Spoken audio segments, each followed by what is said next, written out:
পাহাড়ি রাস্তা ধরে পাহাড়ের সৌন্দর্য দেখতে দেখতে আমরা কিন্তু বাসে করে পৌঁছে গেছিলাম তিরুপতি থেকে তিরুমালা। 3 ভাবে যে তিরুপতি থেকে তিরুমালা যাওয়া যায় সেটা তোমাদের সঙ্গে শেয়ার করেছিলাম। অনেকেই কিন্তু পায়ে হেঁটে সিঁড়ি ভেঙে বালাজি দর্শনের উদ্দেশ্যে আসেন।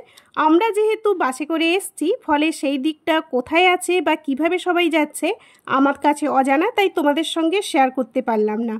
আগেই জানিয়েছি আমরা কিন্তু সম্পূর্ণ অজানা পথে যাত্রা শুরু করেছিলাম, তাই কিভাবে কোথায় গেছিলাম সেগুলোই তোমাদের সঙ্গে শেয়ার করছি। যে উদ্দেশ্যে আমাদের মূলত তিরুপতিতে আসা, অর্থাৎ মুন্ডনের উদ্দেশ্যে, সেই কারণে আমরা চেষ্টা করছি আগে মুন্ডনটা করিয়ে ফেলার। তো সৌমেলের সারাদিনের আরও একটি নতুন দিনে তোমাদেরকে গুড মর্নিং জানিয়ে ওয়েলকাম জানালাম আমার আরও একটি নতুন ভিডিওতে। তোমরা যে যেখান থেকে এই ভিডিওটি দেখছো প্রত্যেকের সুস্থতা কামনা করি। আজকের ভিডিওটি দেখতে আশা করি তোমাদের বেশ ভালো লাগবে। অবশ্যই কিন্তু ভিডিও শেষে কেমন লাগলো সেটা কমেন্ট করতে ভুলো না। আমাদের যেহেতু আগে থেকে কোনো রুম বুক করা ছিল না, সেই কারণে এখানে পৌঁছেই কিন্তু তোমাদের দাদাভাই সমস্ত রুম বুক করলো। আর তারপরে সব থেকে বড় কথা যেটা, আমরা এই মুহূর্তে যেখানে দাঁড়িয়ে আছি এর পাশেই কিন্তু মুন্ডনের কাউন্টার, ফলে আমাদের অনেকটাই সুবিধা হলো। তাই সবাই মিলে আলোচনা করা হলো, যারা মুন্ডনের উদ্দেশ্যে যাবে তারা তো চলেই যাবে, আর বাদ বাকি যারা থাকবে তারা সমস্ত ব্যাগ লাগেজপত্র নিয়ে থাকবে। এর ফলে একটা সুবিধা হয় কি, একটা কাজ কমপ্লিট হয়ে যাওয়ার পরে আমরা রুমের মধ্যে যাব। তো চলো তাহলে মুন্ডনের উদ্দেশ্যে যাত্রা শুরু করা যাক। আর কি পদ্ধতি সেটাও তোমাদের সঙ্গে শেয়ার করি। আমরা যেটাকে মাথা ন্যাড়া বলি, এখানে সেটা মুন্ডন বা কেশদান বলে, আগেই তোমাদের জানিয়েছি। যারা কেশদান বা মুন্ডন করবে তাদেরকে বাইরে জুতো খুলে এই রকম রোয়ের মধ্যে থেকে খালি পায়ে কিন্তু যেতে হবে একদম কাউন্টারের কাছে। এখানে বলে নয়, প্রত্যেকটা জায়গাতেই ভিড়ভাট্টা এড়ানোর জন্য এই রকম রো করা আছে। কাউন্টারে পৌঁছে কিন্তু কে মুন্ডন করবে সেটা বলে স্লিপ করে নিতে হবে, সঙ্গে কিন্তু তোমাকে একটা নতুন ব্লেড দেওয়া হবে। একদম কিন্তু সম্পূর্ণ কাজটা হবে ফ্রি অফ কস্টে। ওই স্লিপের মধ্যেই লেখা থাকবে এই রকম নম্বরগুলো, দেখতেই পাচ্ছ দেওয়ালে এই যে নম্বরগুলো লেখা আছে, এগুলো হচ্ছে প্রত্যেকটা নাপিতের নম্বর। তোমাকে কিন্তু ওই রকম স্লিপের নাম্বার দেখে ওই নাপিতের যে রো আছে সেই রো বরাবর লাইনে একের পর একের পিছনে গিয়ে তোমাকে দাঁড়াতে হবে, কারণ প্রত্যেকটা নাপিতের কিন্তু এক এক করে লাইন দেওয়া আছে। সুন্দর সুষ্ঠুভাবে সুন্দর পদ্ধতিতে সমস্ত কাজকর্মগুলো চলছে, কোথাও কোনো অসুবিধা হচ্ছে না। এবারে চলো শেয়ার করছি আমাদের মধ্যে কারা কারা মুন্ডন বা কেশদান করলো। মূলত এসেছিলাম আমার মেয়ের মুন্ডনের উদ্দেশ্যে, তারপরে তোমাদের দাদাভাই আর আমার ছেলেও কিন্তু ওরা মুন্ডন করলো। এসে শুনলাম যে অনেকেই কিন্তু মুন্ডন না করেও কিছুটা চুল দিচ্ছে, মানে কেশদান করছে। অনেকেই 1 আঙুল 1 চাকুর 1 হাত দিচ্ছে। তো আমার নিজের চিন্তা ভাবনা করে আমি কিন্তু 1 আঙুল কেশদান করেছিলাম। তো আমি করছি শুনে আমার ভাই বউ ও কিন্তু 1 আঙুল কেশদান করেছে।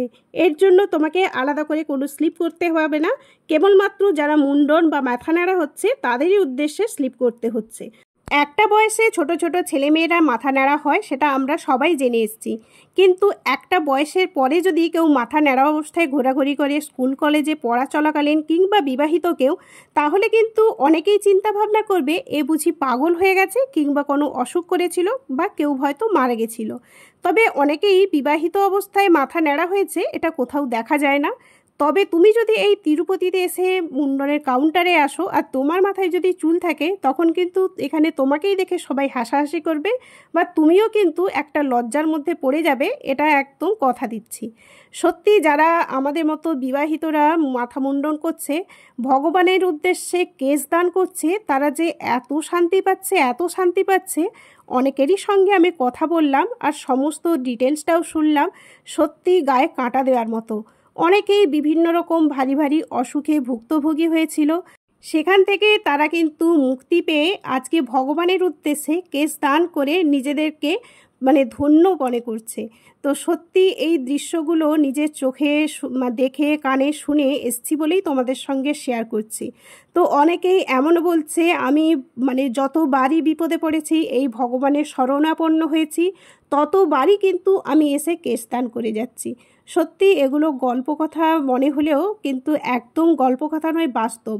আমরা তো নিজেরা এখানে যখন ছিলাম মানে সত্যি এতটাই যে তৃপ্তি পাচ্ছিলাম, এতটা যে শান্তি পাচ্ছিলাম কি বলবো। শেষে কিন্তু আমরা যখন এখান থেকে বাড়ির উদ্দেশ্যে রওনা দেই, অনেকটাই খারাপ লাগছিল বলতে পারো। কয়েকদিনে আমাদের যেন এখানে কি বলবো তিরুপতি একদম মায়ার বাঁধনে বেঁধে দিয়েছে। তো ভগবান যদি আবারও চায় আমরা কিন্তু আবারও যাব, আবারও তোমাদেরকে কথা দিচ্ছি সমস্তটাই শেয়ার করব। এই মুহূর্তে দেখো মেয়ের মুন্ডন হয়ে গেছে, কেমন লাগছে ওকে দেখতে। আর আমি যেহেতু তোমাদেরকে আগেই বললাম, যেহেতু আমি 1 আঙুল কেশ দান করব, আমার যেহেতু কোনো স্লিপ নেই তাই আমাকে অপেক্ষা করতে হচ্ছে একটু ফাঁকার জন্য। তা আমি এখন কিন্তু চুল আঁচড়ে নিচ্ছি, কারণ যারা মুন্ডন করছে তারা কিন্তু পুরো চুলটা ভিজিয়েই ওখানে চলে যাচ্ছে। এই দেখো আমার কিন্তু কেশ দান হয়ে গেছে। এখন তোমাদের সঙ্গে শেয়ার করছি আমার চুলের পার্থক্যটা। প্রথমেই দেখিয়েছিলাম কতটা চুল ছিল, আর এখন দেখো কতটা ছোট হয়ে গেছে। এতে কিন্তু আমার কোনো রকম দুঃখ কষ্ট কিছুই নেই, বরং মনে হচ্ছে পরে আমি যদি আরও দান করতে পারতাম তাহলে আরও ভালো হতো। বুকের মধ্যে অনেকটা ভয় নিয়ে যেহেতু যাত্রা শুরু করেছিলাম, সেই কারণে সম্পূর্ণটা যে সুষ্ঠুভাবে এত তাড়াতাড়ি হবে সত্যি কোনোদিন ভাবিনি। আমরা মানে যখন যাত্রা শুরু করেছিলাম সবাই বলেছিল যে সত্যি বালাজি যদি না টানে তোমরা কখনোর জন্যই কোনো কাজ কিন্তু সুষ্ঠুভাবে করতে পারবে না। এটা একদম বাস্তব কথা, সেটা আমরা হাতে নাতে প্রমাণ পেয়েছিলাম। কারণ বালাজি যদি না চাইতো আমরা কিন্তু সত্যি এত তাড়াতাড়ি মুন্ডন করতে পারতাম না। আমরা 2 দিন অ্যাডভান্স এসেছিলাম, কারণ ওই যে বললাম বাঙালির পঞ্জিকা দেখেই কিন্তু মেয়ের মুন্ডনের ডেটটা ঠিক করা হয়েছিল। সবার কথা শুনেই ভয়ে ভয়ে যাত্রা শুরু করেছিলাম, যেহেতু নতুন পথে যাত্রা শুরু। কিন্তু এত তাড়াতাড়ি যে এত সুন্দর কাজটা করে ফেলবো সেটা কখনোর জন্যই ভাবিনি। এই মুহূর্তে ছেলের মুন্ডন চলছে, একদিকে ছেলের বাবার, মেয়ের তো হয়ে গেছে, আমিও কেশ দান করে দিয়েছি। ভাইঝিও মুন্ডন করতে বসে গেছে, আর ভাইয়ের বউ কিন্তু কেশ দান করবে।